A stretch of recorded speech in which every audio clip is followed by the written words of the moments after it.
इस वीडियो में हम आपको त्रिकोणमिति के इस टाइप के क्वेश्चन बताएंगे, जैसे साइन 120 अंश का मान निकालना है, कॉस 150 अंश का मान। इस टाइप के प्रॉब्लम आप कैसे करोगे, समझ रहे हो ना। तो सब आइए पहले कॉन्सेप्ट समझते हैं। देखो इसका कॉन्सेप्ट ये है, देखिए आपको ये याद रहेगा तो आप कोई भी क्वेश्चन कर सकते हो। तो सबसे पहले हम समझते हैं क्वाड्रेंट क्या होता है, चतुर्थांश। तो देखो ये हम ऐसे दो लंबवत लाइन खींच दी थी, ये 4 टुकड़ों में बट गया एरिया। तो इसको बोलते हैं फर्स्ट क्वाड्रेंट, प्रथम चतुर्थांश। इसको बोलते हैं द्वितीय चतुर्थांश, इसको तृतीय चतुर्थांश, और ये चतुर्थ चतुर्थांश बोला जाता है। तो प्रथम चतुर्थांश कब बोला जाएगा, जब 90 माइनस थीटा रहेगा, एंगल 90 से कम रहेगा तो प्रथम चतुर्थांश बोला जाएगा। जैसे ये देखो यहाँ से हम ऐसे बढ़ेंगे तो एंगल यहाँ पहुँच के एंगल 90 हो जाएगा, समझ रहे हो। तो 90 में कुछ माइनस कर देंगे तो पहले में रहेंगे, इसलिए 90 प्रथम चतुर्थांश के लिए 90 माइनस थीटा, और द्वितीय चतुर्थांश के लिए 90 प्लस थीटा या 180 माइनस थीटा। देखो यहाँ तक कितना है, 90 है, इसमें कुछ प्लस करोगे तो किस में पहुँच जाओगे, द्वितीय में। यहाँ कुछ जोड़ोगे तो द्वितीय में आ जाओ, इसलिए 90 प्लस थीटा द्वितीय के लिए है। और 180 माइनस थीटा, देखो यहाँ से चल के यहाँ तक पूरा ये 180 डिग्री कहा जाता है, और इसमें कुछ माइनस करोगे तब भी आप द्वितीय में रहोगे, इसलिए द्वितीय चतुर्थांश के लिए दो चीज़ है, 180 माइनस थीटा, 90 प्लस थीटा। अब आते हैं तृतीय चतुर्थांश के लिए।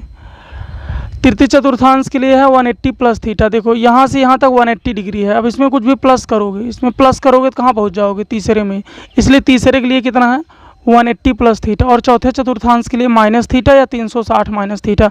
अब देखिए इसका नाम होता है, प्रथम चतुर्थांश को हम ए बोलते हैं, द्वितीय चतुर्थांश को हम एस नाम देते हैं, और तृतीय को टी और सी, इसलिए होता है ए एस टी सी, इसको पढ़ा जाता है। तो अब देखो ए का मतलब होता है ऑल पॉजिटिव, इसमें सभी त्रिकोणमितीय अनुपात धनात्मक होते हैं। ए मतलब ऑल पॉजिटिव, एस मतलब होता है साइन कॉसेक पॉजिटिव और शेष निगेटिव। एस मतलब होता है साइन कॉसेक पॉजिटिव, बाकी सब निगेटिव। टी मतलब होता है टैन कॉट पॉजिटिव, बाकी सब निगेटिव। और सी मतलब होता है कॉस और सेक पॉजिटिव, बाकी सब निगेटिव। अब देखो प्रथम चतुर्थांश के लिए अगर sine 90 minus theta, cos 90 minus, सब पहले सबके लिए लिख लेता हूँ। देखो sine 90 minus theta, cos 90 minus theta, tan 90 minus theta, cot 90, sec 90 minus theta, cosec. अब देखो ये सब प्रथम चतुर्थांश के लिए है। तो प्रथम चतुर्थांश के लिए हम पढ़े हैं ऑल पॉजिटिव, कोई निगेटिव नहीं होगा।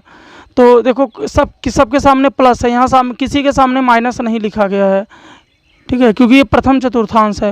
लेकिन चेंज होगा, देखो साइन बदल जाएगा कॉस में, sine 90 minus theta cos theta हो जाएगा, cos 90 minus theta sine theta, लेकिन सब प्लस रहेगा क्योंकि ये प्रथम चतुर्थांश का केस है। हाँ ध्यान दीजिए 90 के केस में बदलता है, 90 के केस में साइन कॉस में बदल जाएगा और कॉस साइन में, टैन कॉट में बदलता है और कॉट टैन में, और सेक कॉसेक में बदलता है, कॉसेक सेक में। अब आ जाओ द्वितीय चतुर्थांश के लिए। तो द्वितीय चतुर्थांश के लिए है 90 प्लस थीटा, तो sine 90 plus theta, cos 90 plus theta, tan, ये सब पूरा द्वितीय चतुर्थांश के लिए लिखा हुआ है। तो अभी हम समझे द्वितीय चतुर्थांश में साइन और कॉसेक पॉजिटिव होता है। तो ध्यान से देखिए साइन के सामने प्लस होगा, साइन 90 प्लस थीटा, देखो यहाँ पे प्लस है, बाकी सबके सामने निगेटिव। देखो कॉस के यहाँ निगेटिव है, यहाँ निगेटिव, टैन के लिए भी निगेटिव आया, कॉट के लिए भी निगेटिव आया, सेक के लिए निगेटिव और कॉसेक के लिए पॉजिटिव। साइन और कॉसेक पॉजिटिव, बाकी सब निगेटिव होता है द्वितीय चतुर्थांश के लिए, इसलिए sine 90 plus theta plus cos theta हुआ, यहाँ प्लस है, साइन प्लस है और कॉसेक प्लस है, बाकी सब निगेटिव है। लेकिन चेंज होगा, ये नहीं कि द्वितीय चतुर्थांश है तो चेंज नहीं होगा, साइन चेंज हो जाएगा कॉस में और कॉस चेंज हो जाएगा साइन में, कॉस 90 प्लस थीटा हो जाएगा minus sine theta, tan 90 plus theta हो जाएगा माइनस कॉट थीटा, इस तरह से ऐसे ही सब बदल गया। अब आते हैं तृतीय चतुर्थांश के लिए। तो देखिए तृतीय चतुर्थांश के लिए है sine 180 plus theta, cos 180 plus theta, tan 180 plus theta, cot 180 plus theta, sec cosec सब।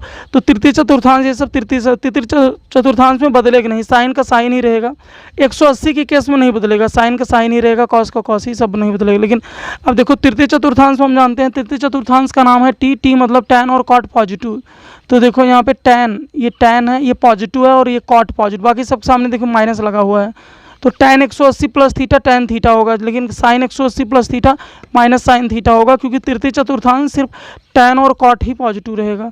अब आते हैं इसमें हाँ ये द्वितीय चतुर्थांश है, 180 माइनस थीटा भी द्वितीय चतुर्थांश होता है, साइन 180 माइनस थीटा बराबर साइन थीटा, क्योंकि द्वितीय चतुर्थांश में साइन और कॉसेक पॉजिटिव होता है, ये सब द्वितीय चतुर्थांश है। तो ये फार्मूला हो गया। हाँ आप लिख सकते हो, उसको नोट्स बना सकते हो कॉपी में। अब देखो ये चतुर्थ के लिए है, sine minus theta minus sine theta हो जाएगा। कॉस, सिर्फ कॉस और सेक के केस में माइनस बाहर नहीं निकलेगा, बाकी सबके केस में माइनस बाहर निकलेगा। अब आते हैं क्वेश्चन पे। देखो ये क्वेश्चन है, साइन 120 अंश का मान ज्ञात करना है हमें, साइन 120 का मान। तो ये साइन, इसको लिख देंगे हम 90 + 30, 120 की जगह हम 90 + 30 लिखेंगे। तो बताओ कौन सा चतुर्थांश है, 90 + थीटा, द्वितीय चतुर्थांश है। द्वितीय में साइन पॉजिटिव होता है, 90 + 30 लिखा हुआ है, द्वितीय चतुर्थांश है, द्वितीय में साइन पॉजिटिव होता है, इसलिए हो गया cos 30। साइन बदला कॉस में, cos 30 का मान कर दी 3/2। अब देखो cos 150 अंश का मान निकाला हमें, cos 150, तो 150 को हम लिखे 90 + 60। तो बताओ 90 + 60 कौन सा चतुर्थांश है, द्वितीय चतुर्थांश है। द्वितीय चतुर्थांश में cos नेगेटिव होता है, इसलिए हो गया माइनस साइन 60। cos बदलेगा साइन में, माइनस साइन 60, और साइन 60 का मान होता है 1/2। अब आते हैं tan 120, tan 120 अंश का मान हमें निकालना है, तो हम इसे लिखेंगे tan 90 + 30, tan 90 + 30 हो गया। और हाँ, द्वितीय चतुर्थांश में tan माइनस होता है, इसलिए माइनस cot 30 बना। tan 90 + 30 हो जाएगा माइनस cot 30, क्योंकि देखो यहाँ फार्मूला हम पढ़े हैं tan 90 + theta minus cot theta, ऐसे यहाँ पे tan 90 + 30 हो जाएगा, tan 90 + 30 माइनस cot 30 हो जाएगा। cot 30 की वैल्यू कर दी 3। ऐसे cosec 150 अंश का मान निकालना है, तो इसको हम लिखेंगे 150 को 90 + 60, और cosec 90 + 60 ये दूसरा चतुर्थांश है, दूसरे में cosec पॉजिटिव होता है, तो ये हो जाएगा sec 60, sec 60 का मान 2 हो गया। ऐसे ही tan 210 का मान निकालना है, इसको लिखेंगे 180 + 210 की जगह पे 180 + 30, तृतीय चतुर्थांश है, तृतीय चतुर्थांश में tan पॉजिटिव होता है, इसलिए tan 180 + 30 बना tan 30 का मान रख दिया, आंसर हो गया। साइन 240 अंश का मान निकालना है, तो साइन 240 की जगह हम लिखे 180 + 60। अब देखो 180 + 60 अंश है, ये तृतीय चतुर्थांश है, तृतीय चतुर्थांश में साइन निगेटिव होता है, इसलिए यहाँ लगा माइनस, और साइन 180 + 60 माइनस साइन 60, तो साइन 60 की वैल्यू रख दिए। देखिए ये सब यहाँ से फार्मूला देख लोगे, साइन 180 + थीटा, ये देखो sine 180 + theta minus sine theta, इसलिए साइन 180 + 60, साइन 180 + 60 बना माइनस साइन 60, और साइन 60 का मान कर दी 3/2 रख देंगे, आंसर ऐसे ही हो जाएगा। अब ऐसे cos 210 भी हो जाएगा। साइन माइनस 120 अंश का मान निकालना हमें, साइन माइनस 120 अंश का मान, तो इसके केस में माइनस बाहर निकल जाएगा, माइनस बाहर हो जाएगा, क्योंकि साइन के केस साइन में माइनस बाहर। अब साइन 120 को लिखेंगे 90 + 30, ये हो जाएगा cos 30 का मान रख देंगे, आंसर हो गया। समझ रहे हैं, ऐसे ही सब लगेगा। साइन माइनस 60 अंश, साइन माइनस 60 अंश हो जाएगा, माइनस साइन के केस में माइनस बाहर निकल जाएगा, साइन के केस में माइनस बाहर, तो माइनस साइन 60, साइन 60 का मान रख देंगे, माइनस कर देंगे 3/2। समझ रहे हो, तो नोट्स बना लीजिए, इसको कॉपी में लिख सकते हो आप, स्क्रीनशॉट